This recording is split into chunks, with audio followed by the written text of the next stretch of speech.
7월 3일 마감 시장입니다. 자, 오늘 국내 증시는 코스피, 코스닥 양시장 모두 큰 폭의 상승이 나왔습니다. 사실 코스피 같은 경우에는 대형주들이 그동안 워낙에 부진했기 때문에 단기적인 반등으로 인한 전체적인 지수가 상승이 나왔고, 코스닥은 말 그대로 에코프로가 시장을 이끌어 갔습니다. 오늘 전체적인 거래대금을 혼자 20% 이상 차지했고, 에코프로가 상승하게 되면서 에코프로 그룹주들 그리고 2차전지 업종들이 동반 상승하는 그런 기저효과도 보여줬다는 점들.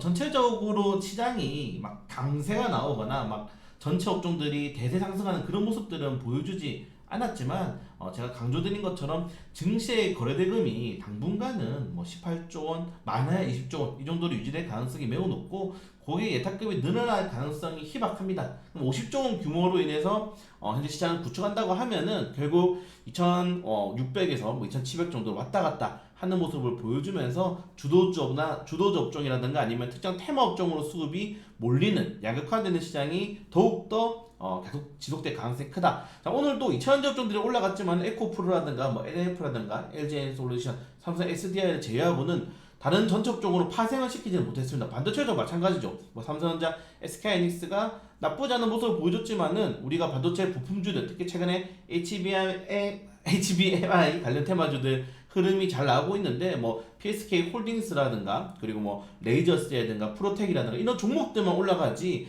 이게 뭐 전체적으로 다른 업종으로 파생되는 뭐 전공정, 구공정, 뭐 전자 기판, 뭐 테스트 이런 종목으로 파생되진 않고 있다 이 말이에요. 그렇기 때문에 지금 오늘 장세도 이렇게 시장이 올랐음에도 불구하고 테마주가 파생되지 않고 항종목으로 몰린다는 것은 투자자들이 그만큼 리스크들을 조금 완화하고 싶어하고, 그리고 검증된 종목들, 실적이 있는 종목들 위주로 투자하고 싶어하는 것을 다시 한 번 더 확인하는 시장이지 않나 좀 생각이 됩니다. 그래서 오늘 보시면은 좀 괴리감이 느껴지는 코스닥 시장의 연속적인 순매수세죠. 뭐 이게 쇼 리커버리, 뭐 쇼키즈라고 하는데, 에코프로에 대한 쇼키즈로 인해서 외국인 투자들이 들어왔다. 물론 뭐 정확하게 우리가 그런 것들을 판단할 수는 없습니다. 다만 그렇다고 예상을 하고 있는 거고, 자, 그렇다는 거는 어느 정도의 이 외국인 투자들이 공매도 어느 정도 물량들을 이겨낼 수 있을 만한 그런 물량들이 갖춰졌다. 특히 에코프로 같은 경우에는. 그래서 당분간 에코프로의 추가적인 탄력이 나오면서 다른 2차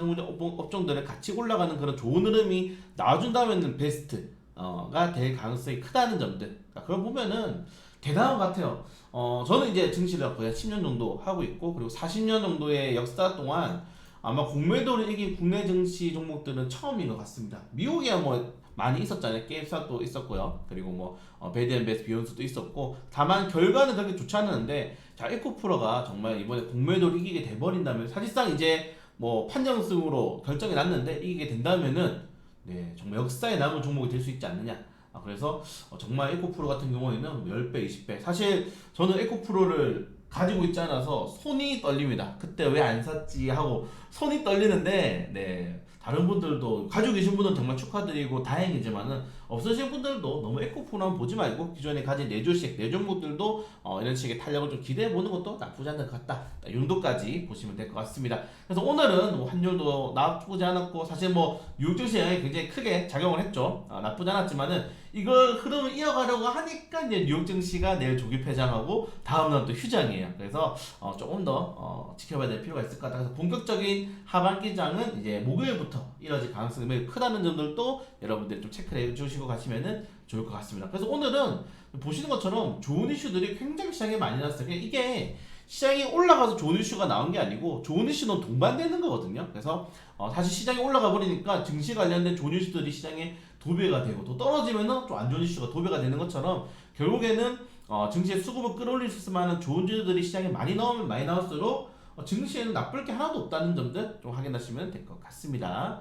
네, 이 정도 내용들 좀 체크를 해보시면 될 것 같고, 그리고 뭐 제네럴 재무장관이 과연 중국에 가서 어떤 식의 또 좀 결과물을 가지고 오는지도 굉장히 좀 중요하다. 주요 포인트입니다. 왜냐하면 국방부 장관이 간지 거의 3주 만에 다시 가는 거잖아요. 이런 것들은 물밑으로 어느 정도 회담이, 장관급은 다시 말씀드리지만은 장관급 회담은 어느 정도 물밑으로 다 이제 우리 이거 얘기하고 저거 얘기하고 만나서 뭐 결정적인 사항만 체크합시다 라고 하는 거기 때문에 좀 근원적인 내용이 나올 수 있다는 점들 확인하시면 될 것 같고, 그리고 중국이 지속적인 경기 부양책 지금 이슈가 나오고 있다는 점들 좀 체크를 해주시면 될 것 같습니다. 그리고 우리나라도 마찬가지예요. 지금 우리나라도 결국 무역수지가 16개월 만에 흑자가 나왔잖아요. 특히 여기서는 반도체 업종들이 중국에 대한 이 수출이 어느 정도 회복이 되면서 이슈가 나왔고, 이렇게 되면은 우리나라 2분기 이 GDP가 좀 회복이 될 가능성도 크다는 점들, 사실 지금 보시면은 2020년부터 이게 쭉 떨어졌잖아요. 쭉 떨어졌음에도 불구하고 반등이 나오는 시점부터 지수가 반등이 팍 터지게 나왔거든요. 자, 만약에 우리나라 GDP가 0.7% 이상만 상승해 준다면은 이게 다시 한 번 또 지수를 동반적으로 올라갈 수 있을 만한 모멘텀이 될 수 있다는 점들, 그런 거 본다면은 지금 전체적인 증시가 변곡점에 맞이했다, 이런 것들은 좀 긍정적으로 보시면 될 것 같고, 테슬라 이슈도 나쁘지 않습니다. 테슬라 이슈도 나쁘지 않게 이슈가 나오고 있다는 점. 물론 테슬라 같은 경우는 최근에 슈퍼차저에 관련해서 많은 주 정부들이 슈퍼차저에 대한 보조금이 나온다 하니까 중소형 이제 전기차 충전소 업주들이 거기에서 이제 소송을 지금 준비를 하고 있다고 합니다. 이거는 반독점이다. 사실 반독점에 맞는 거죠. 네, 반독점에 맞는 거기 때문에 또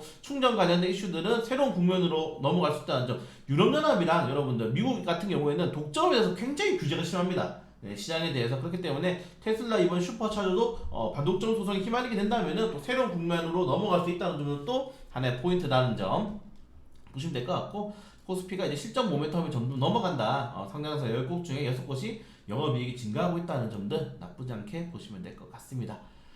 네, 그리고 이제 파업에 돌입을 합니다. 네, 파업 일정이랑 이슈 나왔으니까 요거 관련된 그 근처에 계신 분들은 주차라든가 자동차 운영하실 때 좀 조심해서 가셔야 돼요. 자동차 막히면 또 오래 돌아가셔야 되잖아요. 그래서 요거 일정들, 파업 일정들 같은 경우는 여러분들이 꼭 근교에 계신 분들은 체크를 해주시면은 좋을 것 같다. 이 정도까지 확인하시면 될 것 같습니다. 네, 좀 빠르게 넘어갈게요. 그래서 오늘은 뭐 사실은 이제 에코프로가 시장을 다 했는데 거래비 좀 보이시죠? 두 그룹주들이 거의 뭐 27%가 넘는 거래대금을 이끌어 갔습니다. 네, 그냥 10명 중에 3명이 이 에코프로 그룹주들을 거래한 거예요. 그 정도로 대단한 건데, 자, 반대로 에코프로를 좀 제외하고 보면은 그렇게 시장이 메리트 있지 않았다는 점들, 네, 이런 것들도 좀 하나의 포인트로 보시면 될 것 같죠. 그래서 에코프로가 없었다면은 좀 나빴다, 이 정도까지 확인하시면 될 것 같고, 오늘 말씀드린 것처럼 반도체 장비라든가 신생 반도체 업종도 계속 눈에 밟히던 녀석들만 올라가고 있죠. 네, 그렇기 때문에 이게 더 파생되려면은 결국 실적, 삼성전자의 실적이 3분기에 어느 정도까지 빠르게 회복될 수 있느냐가 좀 중요한 포인트가 될 수 있을 것 같다는 점. 그리고 오늘 이제 전고체 배터리 관련 테마주들 삼성 SDI 이슈로 강세가 나왔는데, 요거는 그렇게 돼요. 지금 뭐 에코프로라든가 삼원계 배터리처럼 정말 전 세계적인 시장을 주도할지는 몰라도 장기적으로 어느 정도의 파일을 가져갈 수 있는 산업이라는 점은 명확하다. 그렇기 때문에 전고체 배터리 투자하시는 분들은 좀 진득하니 길게 가져가시는 것도 나쁘지 않을 것 같습니다. 에코프로가 저렇게 슈팅 나오기 전까지 2년이 넘게 걸렸어요. 근데 전고체 배터리 이슈 나온 지는 얼마 되지도 않았죠. 네, 한 1년 정도 남짓했기 때문에 조금 더 지켜보시는 것도 나쁘지 않고, PSK 홀딩스 다른 종목들 많이 올라간 종목들 굉장히 많잖아요. 그런 것도 본다면은 전고체 배터리 종목들도 중장기적으로는 모멘텀이 충분히 있다. 네, 이수 스페셜티 케미컬이었죠. 또 반등이 좀 나왔다는 점. 네, 그래서 오늘 시간에 다니까는 뭐 큰 이슈가 없습니다. 뭐 도시망원 관련 테마가 갔는데 제로가 나오진 않았고요. 제 생각에는 배세에 올라가니까 뭐 반사익으로 같이 종목 기산텔레콤이라든가 뭐 파이오프로 종목들이 올라갔는데 뭐 재료가 나오지 않았고, 내일 뉴진시가 조기 폐장하기 때문에 뭐 시간대로 돈을 넣기는 조금 애매한 그런 모습들이 나온 것 같습니다. 그래서 다만 여러분들 지금 뉴욕 증시는 도시항공교통 관련 테마주도, 우정 관련 테마주들이 굉장히 크게 시장을 주도하고 있어요. 중소형주들 같은 경우에는. 그래서 지금 모멘텀이 좀 그냥 성장세가 빠르게 회복이 된다. 경제가 만약에 연착륙이 되면서 좀 빠르게 다시 한번 회복이 된다면은 이제 기술주들, 리스크도 크지만은 시장을 장악하거나 이게 기술이 성공했을 때는 시장은 정말 크게 올라갈 수 있는 종목들 위주로 투자자들이 관심이 돌아갈 수 있거든요. 그래서 본다면은 도시항공 관련 테마주들을 보유하신 분들, 네, 뭐 하나그룹주만 보면 될 것 같고, 제가 중소형은 5%또 이거 하나 보시면 된다고 말씀드렸잖아요. 그래서 5% 가져가시든지, 아니면 변동성 너무 높아 하시는 분들은 하나그룹주도 뭐 하나 에어로스페이스라든가 이런 종목들 위주로 투자를 하시는 것도 나쁘지 않을 것 같습니다. 네, 그래서 오늘 좋아요. 네, 오늘 뭐 노래를 잘 틀어서 그런가, 네, 좋고, 저는 유언을 이제 준비를 하고 있습니다. 에코프로 못 산 거에 대해서 너무 제가 아쉽기 때문에, 예전에 영상도 찍었는데 에코프로 그때 막 증자가 나왔을 때 사야 된다 타이밍이라고 말씀드렸는데 제가 안 사버렸어요. 그래서 저는 지금 사실 매일매일 눈물을 흐르고 막 시간을 돌리고 싶은데 어쩔 수 없죠. 네, 저희가 가진 종목들 또 다 그렇게 제2의 에코프로가 될 수 있도록 종목 한번 잡을 수 있도록 노력해 보겠습니다. 그럼 오늘 노래하니까 많이 올라서 풀버전 1분짜리밖에 안 되거든요. 한번 마감 듣고 마감하시면 좋을 것 같습니다. 더 이상 내려갈 곳이 없어. 다들 내가 바닥이 껌딱지 같아. 벗어나고 싶은데도 떨쳐내고 싶은데도 올라가는 게 맘처럼 되질 않아. 그래도 알잖아 무릎을 꿇은 이유는 추진력을 얻기 위함이란 걸. 올라가 올라가 더 올라가 올라가 위로 올라가 올라가